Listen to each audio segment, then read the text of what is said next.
Hello aspirants, welcome to Success IAS. TNPSC Group 2 and 2A notification இன்னைக்கு July 15 release ஆயிடுச்சு. சொன்ன டேட்டுக்கு notification release பண்ணிட்டாங்க. எக்ஸாம் டேட்டும் ஆல்ரெடி சொல்லியிருந்த மாதிரி ஆனுவல் பிளானரில் செப்டம்பர் 28 இருக்க போகுது. ஸோ இன்னையிலேருந்து ஆன்லைன் நோட்டிஃபிகேஷன் அப்ளிகேஷன் ஸ்டார்ட் ஆகிடும். உங்களுக்கு லாஸ்ட் டேட் நோட் பண்ணிக்கோங்க, ஆகஸ்ட் 13th. ஓகேங்களா? ஸோ இதில் என்ன ஒரு அதிர்ச்சிகரமான விஷயம் அப்படின்னா வேக்கன்சிஸ் தான். 2க்கு மொத்தமாகவே ஒரு 50 வேக்கன்சி தான் கொடுத்துருக்காங்க. 2Aக்கு ஒரு 595 வேக்கன்சிஸ் தான் கொடுத்துருக்காங்க. இது இன்க்ரீஸ் பண்ணலாம், கண்டிப்பாக இன்க்ரீஸ் ஆகும். இதுக்கப்புறம் வரக்கூடிய அடனம் பொறுத்து இன்க்ரீஸ் ஆகும். இப்போ நடந்த குரூப் 2கே பார்த்தீங்க அப்படின்னா நேற்று ஒரு அடனம் போட்டு ஒரு 129 வேக்கன்சி கிட்டே இன்க்ரீஸ் பண்ணியிருக்காங்க. அந்த மாதிரி இதுலேயும் பார்த்தீங்க அப்படின்னா ஒரு 200 வேக்கன்சி வரைக்கும் நமக்கு இன்க்ரீஸ் ஆகும். பட் முன்னே இருந்த லெவலுக்கு ஒரு 1000 ரீச் ஆகுமா அப்படின்றது ஒரு பெரிய கொஷின் மார்க் தான். ஸோ அந்த அளவுக்கு நம்ம எதிர்பார்க்க முடியாது. இந்த வாட்டி வேக்கன்சிஸ் பிலோ 1000 தான் இருக்க போகுது. ஸோ நிறைய போஸ்ட்டுக்கான வேக்கன்சிஸே அவங்க கொடுக்கல. ஏன் இந்த அளவுக்கு தான் வேக்கன்சி இருக்கா டிபார்ட்மெண்ட்ஸில் அப்படின்ட்டும் தெரியல நமக்கு. இப்போ பார்ப்போம் எந்தெந்த டிபார்ட்மெண்ட்டுக்கு என்ன வேக்கன்சி கொடுத்துருக்காங்க அப்படின்னு சொல்லிட்டு. ஸோ இப்போ பார்த்தீங்கன்னா 2 போஸ்ட் பொறுத்த வரைக்கும் அசிஸ்டன்ட் இன்ஸ்பெக்டர் லேபரில் பார்த்தீங்க அப்படின்னா 6 வேக்கன்சி, ஜூனியர் எம்ப்ளாய்மெண்ட் ஆஃபீஸர், அதுக்கப்புறம் நான் டிஃப்ரெண்ட் லேபிள் ரெண்டும் ஒரு போஸ்ட்டு தான் கொடுத்துருக்காங்க. ப்ரொபேஷன் ஆஃபீஸருக்கு 2, ஜெயில் டிபார்ட்மெண்ட்டில் 3, சப் ரெஜிஸ்டார் 6 போஸ்ட் வந்திருக்கு இந்த வாட்டி, ஸ்பெஷல் பிரான்ச் அசிஸ்டண்ட் 3. ஸோ ஃபாரஸ்டருக்கு பார்த்தீங்க அப்படின்னா 2 சேர்த்து ஒரு 22 போஸ்ட்டு. அண்ட் 2A போஸ்ட் பொறுத்த வரைக்கும் பார்த்தீங்கன்னா சீனியர் இன்ஸ்பெக்டருக்கு ஒரு 65 வேக்கன்சி இருக்குது. மற்றபடி எல்லாமே ரொம்ப கம்மியான வேக்கன்சிஸ் தான் கொடுத்துருக்காங்க. டோட்டலாக பார்த்தீங்க அப்படின்னா ஒரு 595 வேக்கன்சி. போன வாட்டிலாம் பார்த்தீங்கன்னா குரூப் 2கே இந்த வேக்கன்சிஸ் இருந்துச்சு. இந்த வாட்டி 2A சேர்த்துமே இந்த அளவுக்கு தான் இருக்குது. ரொம்ப ஒரு பேத்தட்டிக் சுச்சுவேஷன் அப்படி தான் சொல்லணும். வெறும் குரூப் 2 எக்ஸாம் தான் நிறைய பேர் நம்பி படிக்கிறது வேக்கன்சி அதிகமாக இருக்கும் அப்படின்ட்டு. பட் அப்படி ஒரு எக்ஸாம்லேயே இவங்க ஒரு குரூப் 1 லெவலுக்கான வேக்கன்சிஸை கொடுத்துருக்காங்க. குரூப் 1ல் கூட ஒரு 100 வேக்கன்சி இருக்கும், குரூப் 2க்கு வெறும் 50 வேக்கன்சி தான் கொடுத்துருக்காங்க. மேபி இது கண்டிப்பாக இன்க்ரீஸ் ஆகும். இப்போதைக்கு இதில் இருக்குது, பட் கண்டிப்பாக இன்க்ரீஸ் ஆகும் அப்படின்னு நம்புவோம். அண்ட் ப்ரிப்ரேஷன் டஃப்பாக தான் பண்ணி ஆகணும்.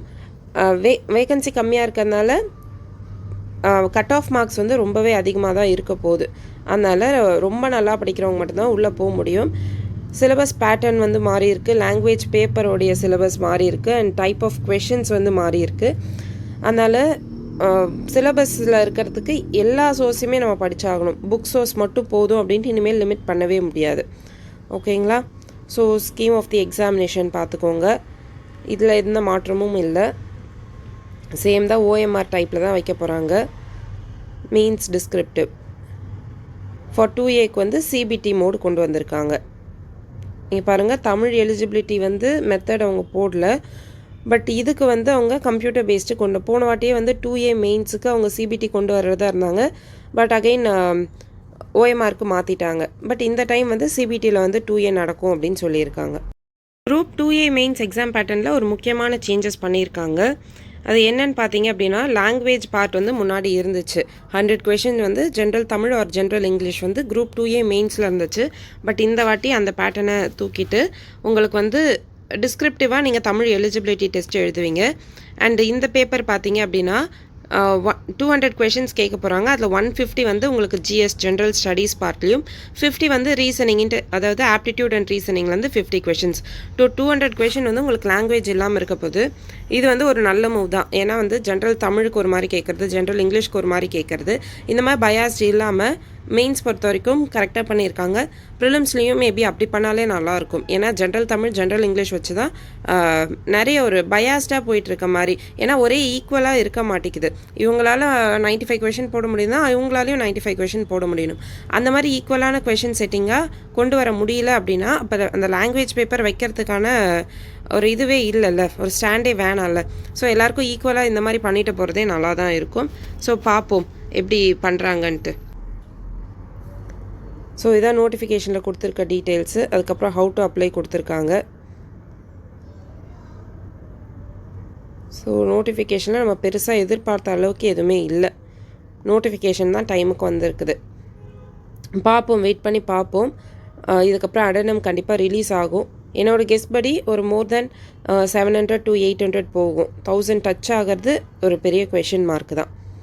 ஸோ இதுதான் நமக்கு நோட்டிஃபிகேஷனில் கொடுத்துருக்க டீட்டெயில்ஸு.